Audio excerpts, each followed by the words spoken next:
واقعہ کربلا، سانحہ کربلا تاریخ ہے، یاد رکھیے گا میری بات، یہ تاریخ ہے. تاریخ سے انکار کی گنجائش ممکن ہے. مختلف لوگوں نے تاریخ لکھی ہے، ان میں جو معتبر ترین تاریخ کی جو کتب ہیں ان کے حوالے سے میں آپ سے کچھ گفتگو کرنا چاہوں گا.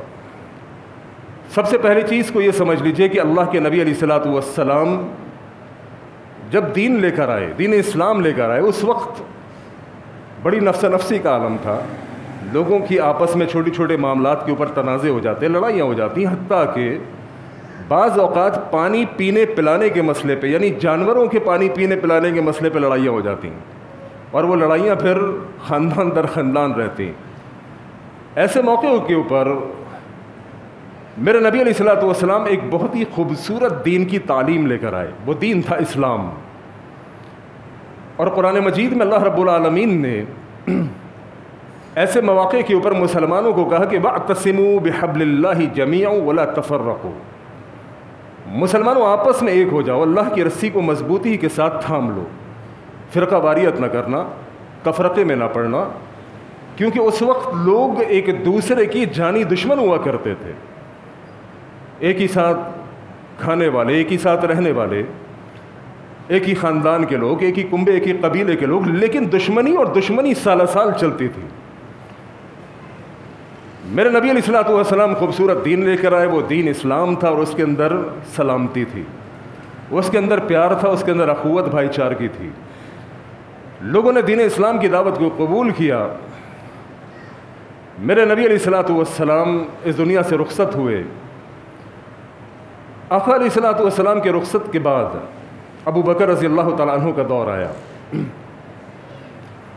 بات آپ کو انتہائی سمجھ کے میرے ساتھ چلنا پڑے گی، وقت کی تنگی کو سمجھتے ہوئے، چونکہ بات بہت لمبی ہے اور میں صرف پوائنٹس آپ کو دیتا ہوا آگے جاؤں گا.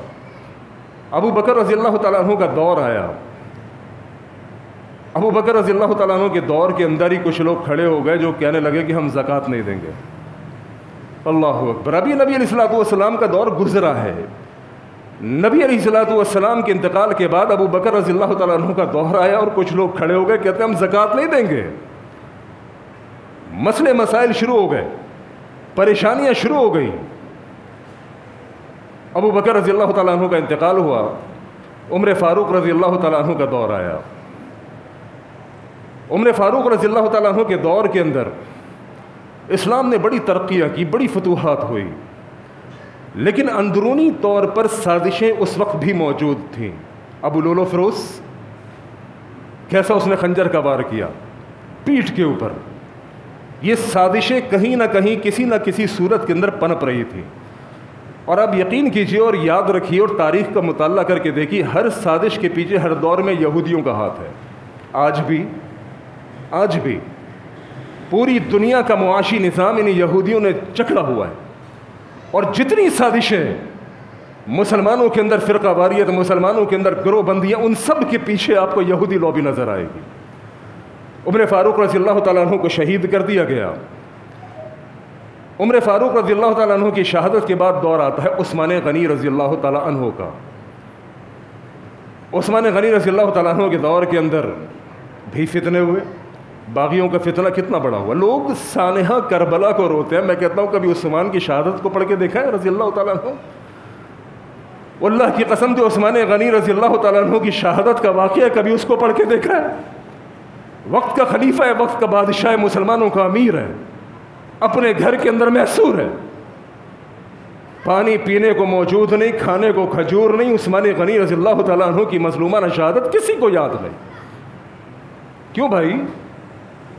ہمارے مسلمان بچے کو کسی کو کھڑا کرو، پوچھو کہ عثمان غنی رضی اللہ تعالیٰ عنہ کی شہادت کب ہوئی، اس کو کوئی معلوم نہیں.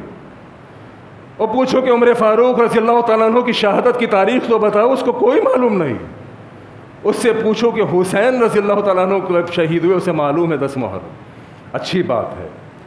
ہم تو کہتے ہیں رکھو سنبھال کے فرقے اپنے، عمر بھی ہمارے ہیں، حسین بھی ہمارے. لیکن افسوس یہ ہے کہ ہمارے بچوں کو عثمان غنی کی شہادت کی تاریخ کا نہیں معلوم، عمر فاروق کی شہادت کی تاریخ کا نہیں معلوم، حسین رضی اللہ تعالیٰ عنہ کی شہادت 10 محرم بچے کو معلوم ہے. کیا چیز ہے؟ غور کیجیے گا اس پہ، کیوں ایسا؟ آپ نے اپنے بچوں کو تاریخ کیوں نہیں پڑھائی؟ آپ نے اپنے بچوں کو ایسی گیدرنگز کے اندر، ایسی مجلسوں کے اندر آپ کیوں نہیں لے کر آتے؟ قصور آپ کا ہے کہ آپ کے بچوں کو آج آپ کی تاریخ کا ہی کوئی معلوم نہیں۔ عثمان غنی رضی اللہ تعالیٰ عنہ کے دور کے اندر فتنہ شروع ہوا، باغیوں کا فتنہ۔ عثمان غنی رضی اللہ تعالیٰ عنہ کو مظلومانہ شہید کر دیا گیا۔ اللہ اکبر! باغیوں نے چاروں طرف سے گھیر لیا اور عثمان غنی رضی اللہ تعالیٰ عنہ کی شہادت، مظلومانہ شہادت نتیجے میں سامنے آئی۔ اب باتیں تو بہت ساری ہیں، میں نے کہا کہ اتنے مختصر سے وقت کے اندر اگر میں ہر خلیفہ کے وقت کو، اس کے دور کو چھیڑ کے تفصیلاً گفتگو کروں گا تو میں اپنے اصل نقطے کے اوپر آ نہیں سکتا۔ اب عثمان غنی رضی اللہ تعالیٰ عنہ کے بعد چوتھے خلیفۃ المسلمین سیدنا علی رضی اللہ تعالیٰ عنہ بنے۔ علی رضی اللہ تعالیٰ عنہ کا جب دور آیا، تقریباً کوئی 5 سال کا دورانیہ بنتا ہے، سن 36 ہجری سے لے کر سن 40 ہجری تک۔ عثمان غنی رضی اللہ تعالیٰ عنہ کا چونکہ شہادت ہو چکی تھی، علی رضی اللہ تعالیٰ عنہ مسلمانوں کے خلیفہ بن چکے تھے۔ اب یہ 5 سال 36 سے لے کے 40 ہجری تک، چونکہ ادھر سے امیر معاویہ رضی اللہ تعالیٰ عنہ کے ساتھ اس حضرت علی رضی اللہ تعالیٰ عنہ کی سیاسی جو معاملات تھے وہ چلتے رہے، دور کافی عجیب تھا، ماحول کافی عجیب تھا۔ اتنے میں سن 40 ہجری کے اندر حضرت علی رضی اللہ تعالیٰ عنہ کو بھی شہید کر دیا جاتا ہے۔ حضرت علی بھی شہید ہو گئے۔ اس کے بعد دور کس کا آیا حضرت علی کے بعد؟ جی، حضرت حسن رضی اللہ تعالیٰ عنہ، چونکہ بیٹے کس کے تھے؟ حضرت علی کے تھے نا۔ اب خلافت منتقل کہاں ہو رہی ہے؟ بیٹے کی طرف، حضرت حسن رضی اللہ تعالیٰ عنہ۔ اچھا، مسلمانوں کے جو پچھلے ادوار تھے ان کا آپ غور کیجیے گا۔ حضرت عثمان کے دور میں میں نے بتایا کہ باغیوں کا اتنا بڑا فتنہ کہ عثمان غنی کو گھر کے اندر شہید کر دیا۔ حضرت علی رضی اللہ تعالیٰ عنہ کے 36 ہجری سے 40 ہجری تک کا جو دور تھا وہ انتہائی سیاسی معاملات کی نظر رہا، اس میں بھی کافی معاملات خراب ہوئے۔ حضرت علی کی شہادت ہوئی، حضرت حسن رضی اللہ تعالیٰ عنہ کا دور آنے لگا۔ اللہ کے نبی علیہ الصلوۃ والسلام نے ایک پیشن گوئی کی تھی اپنے شہزادے حسن کے بارے میں۔ حسن و حسین کون ہے؟ جنت کے شہزادے، جنت کے نوجوانوں کے شہزادے۔ نبی علیہ الصلوۃ والسلام نے فرمایا تھا کہ میرے اس بچے حسن کی وجہ سے مسلمانوں کے 2 گروہوں میں آپس میں صلح ہو جائے گی۔ آج وہ وقت آ گیا، نبی علیہ الصلوۃ والسلام کی پیشن گوئی سچ ہونے کا وقت آ گیا۔ اب ادھر سے جب حسن رضی اللہ تعالیٰ عنہ اپنی باپ کی جگہ پر آنے کے لیے تیار تھے، اتنے میں معاویہ رضی اللہ تعالیٰ عنہ بھی سیاست کے میدان میں سرگرم تھے۔ حسن رضی اللہ تعالیٰ عنہ نے معاویہ رضی اللہ تعالیٰ عنہ کے حق میں دستبردار ہونے کا فیصلہ کیا۔ کیوں؟ حسن رضی اللہ تعالیٰ عنہ نے سوچا کہ یار پچھلے جتنے ادوار تھے بہت خونریز تھے، بہت لڑائیاں ہوئی، بہت معاملات ہوئے، اگر میرے دستبردار ہو جانے سے مسلمانوں کے درمیان امن سکون پیدا ہوتا ہے تو میں دستبردار ہو جاتا ہوں۔ اور نبی علیہ الصلوۃ والسلام کی پیشن گوئی سچ ثابت ہوئی کہ میرے اس بچے حسن کے ذریعے سے اللہ رب العالمین مسلمانوں کے 2 گروہوں کے اندر صلح فرمائے گا۔ حسن رضی اللہ تعالیٰ عنہ اپنے حق میں دستبردار ہوئے۔ اب کس کا دور آیا؟ معاویہ رضی اللہ تعالیٰ عنہ کا۔ معاویہ رضی اللہ تعالیٰ عنہ کا دور بہت سکون کا دور تھا۔ وجہ کیا ہے؟ وجہ یہ ہے سامنے اپوزیشن نہیں تھی۔ سمجھ رہے میری بات آپ؟ اپوزیشن نہیں تھی، چونکہ حسن رضی اللہ تعالیٰ عنہ معاویہ رضی اللہ تعالیٰ عنہ کے حق میں دستبردار ہو چکے، اب سامنے اپوزیشن کوئی نہیں، بولنے والا کوئی نہیں، تو دور بڑا شانتی کا، بڑا سکون کا، بڑا امن کا گزرا۔ معاویہ رضی اللہ تعالیٰ عنہ کا دور سکون سے گزرتا رہا، معاملات اچھے ہوتے رہے، مسلمان ترقی کی جانب بڑھتے رہے، چونکہ جب امن ہوگا، جب سکون ہوگا، جب امن اور سکون ہوگا تو نتیجہ کیا نکلے گا؟ مسلمان ترقی کریں گے۔ آج بھی ہم اللہ کریم سے دعا کرتے ہیں کہ مسلمانوں کے آپسی فرقہ بازی، آپسی معاملات ختم ہو جائیں اور مسلمان ایک مٹھی کی مانند ہو جائیں، تاکہ دین اسلام، وطن عزیز پاکستان سب ترقی کریں۔ اور اس ترقی کے پیچھے میرا اور آپ کا کردار کیا ہے کہ آپسی فرقہ واریت کو ختم کیا جائے، وَاعْتَصِمُوا بِحَبْلِ اللَّهِ جَمِيعًا کی عملی تفسیر بنا جائے۔ اب معاویہ رضی اللہ تعالیٰ عنہ کا دور ختم ہوتا ہے۔ معاویہ رضی اللہ تعالیٰ عنہ کا دور ختم ہوا، اب صدارت وزارت خلافت کس کے پاس آئی؟ یزید کے پاس۔ اب جب یزید کے پاس خلافت آئی، اب پھر سے کچھ مسلمانوں کے درمیان معاملات بننا شروع ہو گئے۔ جو اتنی دیر کا جو امن تھا معاویہ رضی اللہ تعالیٰ عنہ کے دور کا، وہ امن دوبارہ سے پھر کچھ نہ کچھ ڈسٹربنس کی طرف جانے لگا۔ کیوں؟ حسین رضی اللہ تعالیٰ عنہ نواسہ رسول، وہ اس بات کے دعوے دار بنے کہ بھائی خلافت تو ہماری طرف آنی چاہیے، اور ادھر خلیفہ کون بن گیا؟ وہ یزید بن گیا۔ یزید اچھا آدمی تھا، برا آدمی تھا، یہ ایک الگ بحث ہے، اور نہ مجھے اس بحث کے اندر آنا ہے، چونکہ ورنہ اس سے میرا موضوع ڈسٹرب ہو جائے گا۔ اب یزید کی خلافت آئی، اور ادھر کون ہے؟ نواسہ رسول حسین رضی اللہ تعالیٰ عنہ۔ اب حسین رضی اللہ تعالیٰ عنہ نے ایک سیاسی مہم کا آغاز کیا۔ لازمی سی بات ہے، اس وقت جو ماحول بنا ہوا تھا وہ یزید کے حق میں بہترین ماحول تھا، چونکہ وہ وقت کا خلیفہ تھا، لوگ اس کے حق میں تھے، اور کئی لوگوں نے اس کے ہاتھ پر بیعت بھی کر لی۔ کئی لوگوں نے، جن میں مسلمان صحابہ بھی شامل تھے، یزید کے ہاتھ پر بیعت کر لی۔ ادھر حسین رضی اللہ تعالیٰ عنہ، اب سیدنا حسین رضی اللہ تعالیٰ عنہ کوفیوں کی طرف سے، کوفہ سے حسین رضی اللہ تعالیٰ عنہ کو اپنی حمایت کا پورا یقین دلایا جانے لگا کہ ہم آپ کے ساتھ ہیں۔ لیکن ایک جملہ آپ نے اور ایک شعر بخوبی اور کئی بار سنا ہوگا، کوفی لا یوفی، یہ کسی کے نہیں ہوتے۔ کوفیوں کی طرف سے حسین رضی اللہ تعالیٰ عنہ کو خطوط لکھے جا رہے ہیں، اپنی حمایت کا پورا پورا یقین دلایا جا رہا ہے کہ آپ کوفہ تشریف لائیں، یہاں پر سب آپ کے ساتھ، آپ کے ہاتھ پر بیعت کرنے کو تیار، مسلمان آپ کے ساتھ ہیں، اور آپ کو اس بات کا یقین دلاتے ہیں۔ حسین رضی اللہ تعالیٰ عنہ اس بات کے اندر بالکل حق بجانب تھے کہ کوفہ سے تو جناب علی میرے پاس خط آ رہے ہیں، اتنے ڈھیر خط۔ حالانکہ اس وقت چونکہ یزید کا دور تھا، اور جو مدینے کا گورنر تھا ولید بن عتبہ، اسی طرح جو مکے کا گورنر تھا، اور اسی طرح جو خود بصرہ کا گورنر تھا اور کوفے کا گورنر تھا۔ کوفے کا جو گورنر تھا اس وقت نعمان بن بشیر تھا، اور چونکہ مہم کا آغاز کوفہ سے ہونا تھا، کوفیوں نے خط لکھے تھے نا، اپنی شمولیت کا، اپنی وفاداری کا یقین دلانے والوں میں کوفی شامل تھے۔ اب کوفہ کے اندر جو گورنر تھا اس کا نام تھا نعمان بن بشیر۔ اس کے بارے میں آتا ہے یہ ایک نرم پالیسی والا آدمی تھا، نرم آدمی تھا۔ جو نرم پالیسی والا بندہ ہوتا ہے، مثال کے طور پہ اس علاقے کا کوئی تھانے دار ہو، ایس ایچ او ہو، اور کوئی تنظیم ہو، وہ تنظیم اپنی ایکٹیویٹیز کر رہی ہے، وہ ایس ایچ او تھانے دار کہہ رہا ہے کرنے دو یار، کرنے دو کرنے دو، کوئی مسئلہ نہیں، تو آپ کیا سمجھتے ہیں کہ جناب حالات سازگار ہیں میرے حق میں؟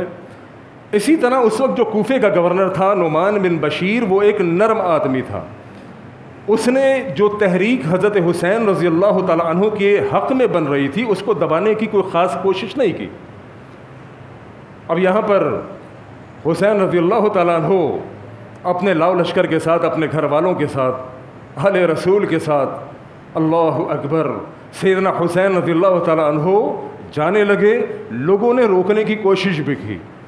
ابن عباس کے بارے میں آتا ہے، ابن عمر کے بارے میں آتا ہے کہ انہوں نے روکا، گورنر مکہ نے بھی روکا کہ آپ ان کوفیوں کی سازش کو نہیں جانتے، یہ بڑے مکار، بڑے عیار لوگ ہیں، آپ کو ان کی سازشوں کا علم نہیں۔ لیکن حسین رضی اللہ تعالیٰ عنہ، لازمی سی بات ہے ایک بندے کے پاس خطوط کا پورا بورا بھرا ہوا ہو، تو وہ تو اس بارے میں بالکل کانفیڈنٹ تھے کہ لوگ میرے لیے تیار بیٹھے ہوئے، لوگ مجھے بلا رہے ہیں۔ لوگوں کی محبت کا پورا یقین سیدنا حسین کو دلوایا گیا کوفہ کے ذریعے سے۔ حسین رضی اللہ تعالیٰ عنہ نکلے، بلکہ نکلنے سے پہلے حسین رضی اللہ تعالیٰ عنہ نے اپنے ایک چچزاد بھائی جن کا نام تھا مسلم بن عقیل، ان کو کوفہ بھیج دیا۔ اپنے جانے سے پہلے سیدنا حسین نے اپنے چچزاد بھائی مسلم بن عقیل کو کہا کہ آپ کوفہ پہنچیے اور وہاں پر سیاسی مہم کا آغاز تیز کر دیجیے۔ لوگوں کے اندر یہ جو محبت ہے، جو اتنے وہ اتاولے ہو رہے ہیں مجھے بلانے کے لیے، ایک تو وہ چیک بھی ہو جائے گی، اور ہماری جو مہم ہے، ہماری جو تحریک ہے، وہ بھی تیز ہو جائے گی۔ مسلم بن عقیل کوفہ پہنچے، اور حسین رضی اللہ تعالیٰ عنہ کے حق میں جو لوگ تھے ان کو جمع کیا، ان سے مشاورت، ان سے میٹنگز، ان سے پروگرامات شروع ہوئے، اور لوگ پوری یقین دہانی کرا رہے تھے مسلم بن عقیل کو کہ ہم حسین کے ساتھ ہیں۔ مسلم بن عقیل نے وہاں سے سیدنا حسین رضی اللہ تعالیٰ عنہ کو خط لکھ دیا خط کیا لکھا کہ جناب کوفہ کے اندر بہترین گراؤنڈ تیار ہے، لوگ آپ کے حق میں ہیں اور لوگ آپ سے محبت کرتے ہیں، اور یہ سب کچھ میں نے اپنی آنکھوں سے دیکھ لیا، آپ آ جائیے۔ خط پہنچا حسین رضی اللہ تعالیٰ عنہ کے پاس۔ حسین رضی اللہ تعالیٰ عنہ تمام کے تمام لوگ، خواتین، بچے، لاؤ لشکر سب کے ساتھ کوفہ کی جانب چل پڑے۔ اتنے میں کیا ہوا، جب وقت کے خلیفہ کو یہ بات معلوم چلی کہ کوفہ کے اندر حسین رضی اللہ تعالیٰ عنہ کے حق کے اندر، کوفہ میں حسین رضی اللہ تعالیٰ عنہ کے حق میں لوگ کھڑے ہو رہے ہیں، کوفہ کے اندر حسینیت حسین رضی اللہ تعالیٰ عنہ کی بڑھتی جا رہی ہے، لوگ حسین کے لیے بےتاب ہیں، حسین کو بلانے کے لیے، ویلکم کرنے کے لیے، خوش آمدید کہنے کے لیے لوگ کھڑے ہوئے ہیں اور تحریک زوروں کے اوپر ہے۔ وقت کے خلیفہ نے کیا کیا، نعمان بن بشیر جو گورنر کوفہ تھا اس کو معطل کر دیا فوری طور پر۔ کیوں؟ کیونکہ وہ نرم پالیسی والا آدمی تھا اور اس کی وجہ سے یہ سب کچھ ہو رہا تھا جو وہ نہیں چاہتا تھا۔ اس نے فوری طور پر نعمان بن بشیر کو معطل کیا اور اس کی جگہ کس کو، عبید اللہ ابن زیاد جو کہ پہلے بصرہ کا گورنر تھا، اس کو ایک ساتھ 2 جگہوں کی گورنری عطا کر دی، بصرہ کی بھی اور کوفہ کی بھی۔ اب عبید اللہ ابن زیاد تاریخ بتاتی ہے کہ ایک سنگ دل قسم کا اور ظالم قسم کا آدمی تھا جس نے بڑے ظلم اور جبر کیے۔ یہ جو آپ واقعہ کربلا کے اندر جو کچھ سنتے ہیں نا، پہلی بات تو اس میں سے بہت ساری حقیقت ہے ہی کوئی نہیں، لیکن جتنی حقیقت ہے میں نے جو محسوس کیا ان حقیقت کے پیچھے عبید اللہ ابن زیاد کا سخت گیر موقف بہت زیادہ تھا، اور اس کی جو بدماشی تھی اور اس کی جو ظلم و بربریت تھی وہ بے انتہا تھی۔ اسی لیے عبید اللہ ابن زیاد کو فوری طور پر کوفے کا گورنر نامزد کیا، نعمان بن بشیر کو فارغ کیا۔ اب کوفہ کس کے ہاتھ میں؟ عبید اللہ ابن زیاد کے ہاتھ میں۔ اور عبید اللہ ابن زیاد کون؟ ایک ظالم قسم کا، سنگدل قسم کا آدمی جس نے نواسہ رسول کے مقام اور مرتبے کو بھی نہیں سمجھ پایا کہ نواسہ رسول سیدنا حسین کا مقام کیا ہے۔ اللہ اکبر۔ عبید اللہ ابن زیاد نے کوفے کا کنٹرول سنبھال لیا۔ اب کوفے کے اندر جو تحریک کھڑی ہوئی تھی سیدنا حسین کے حق میں وہ کمزور پڑتی رہی، چونکہ اس نے ظلم و بربریت کی انتہا نہیں کی، ایک دم سفاکیت کی تمام حدیں اس نے پار کر دی، حتیٰ کہ مسلم بن عقیل نمائندہ حسین کے، چچزاد حسین کے جو وہاں پر تحریک کو چلا رہے ان کو شہید کر دیا۔ مسلم بن عقیل شہید ہو گئے۔ اب لازمی سی بات ہے، کوفے سے مکے کا ایک فاصلہ تھا اور خط و کتابت ہوتی تھی گھوڑ سواری کے ذریعے یا جیسے بھی۔ آج کا دور تو نہیں تھا کہ ادھر اسرائیل نے فلسطین کے اوپر حملہ کیا اور پاکستان کے اندر 2 منٹ کے اندر آپ کو واٹس ایپ سے، سوشل میڈیا سے معلوم چل گیا۔ ایسا تو نہیں تھا کہ آپ نے جناب علی ایران جانا تھا، آپ کی فلائٹ تھی، آپ کو معلوم چلا کہ بھائی جان ایران کے اوپر تو حملہ ہو گیا، آپ نے جانا کینسل کر دیا۔ قطر کے اندر آپ کی پرواز اترنی تھی، آپ کی فلائٹ تھی قطر کے اوپر، آپ کو معلوم چل گیا واٹس ایپ کے ذریعے سے، آپ نے کہا نہیں وہاں جنگ چل رہی ہے میں وہاں نہیں جا رہا۔ ایسا تو نہیں تھا، وہ تو خط و کتابت کے دور تھے، بڑی بڑی مشکلوں سے خط ایک جگہ سے ایک جگہ جاتے۔ اب کوفے کے اندر چونکہ مسلم بن عقیل جو پہنچے تھے اس وقت نعمان بن بشیر کا دور حکومت تھا، بہترین کمپین چل رہی تھی سیدنا حسین کے حق میں، لیکن اس وقت سیدنا حسین کو خط لکھا مسلم بن عقیل نے کہ آپ آ جائیے، چونکہ بات صحیح تھی، دور اچھا تھا، لوگ حق میں تھے، لیکن پیچھے سے جب عبید اللہ ابن زیاد کا دور آیا، ظلم و بربریت کا دور آیا، حتیٰ کہ مسلم بن عقیل تک کو شہید کر دیا گیا، دور تبدیل ہو گیا۔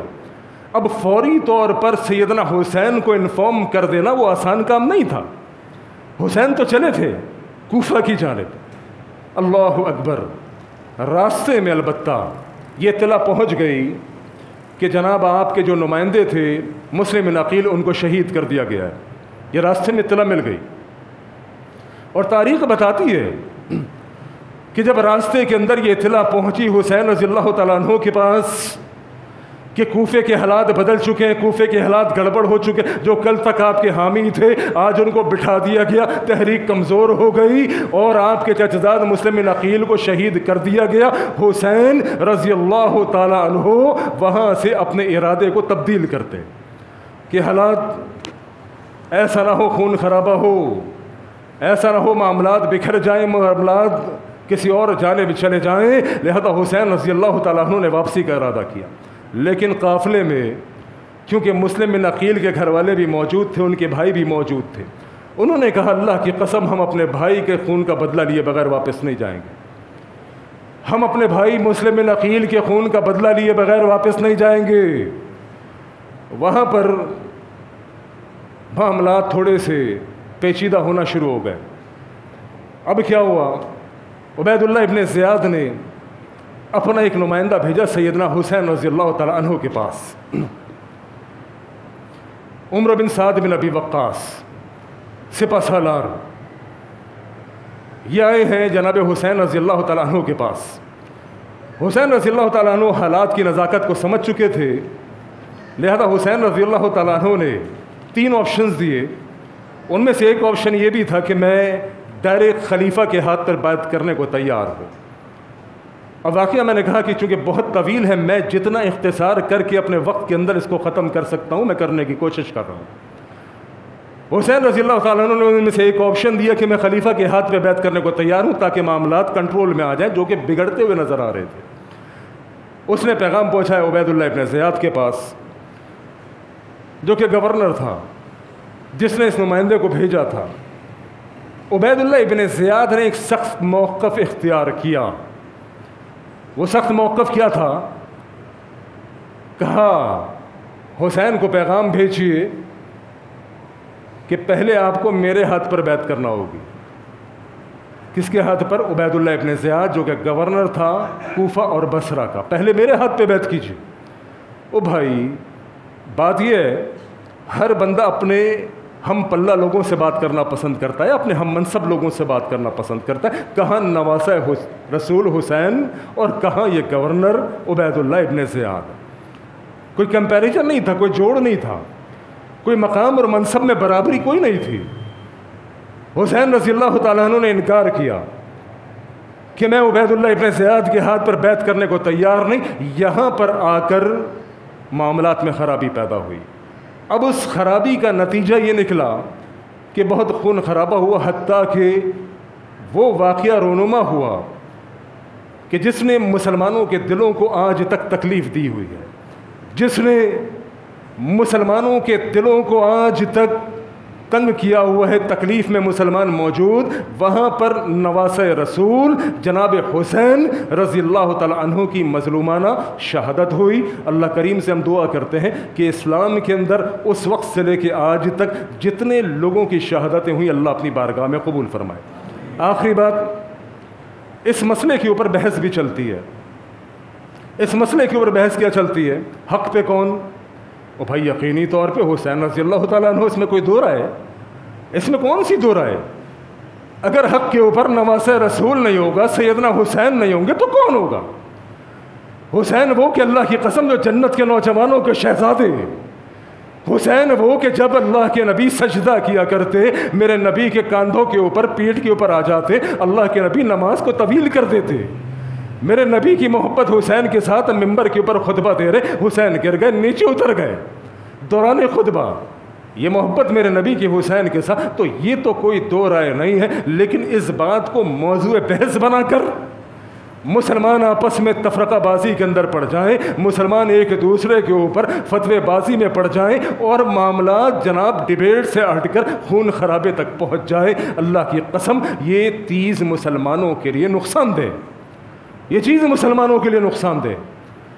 جب آپس میں لڑو گے فتفشلوا وتذهب ريحكم، پھر تم کمزور ہو جاؤ گے، تو لہٰذا اپنی طاقت کو کمزور نہیں کرنا۔ نہ ہی اللہ نے مجھ سے پوچھنا ہے کل قبر کے اندر پہلا سوال یہ ہو جائے کہ بتاؤ حق پر کون تھا۔ اللہ کی قسم اللہ نے مجھ سے نہیں پوچھنا۔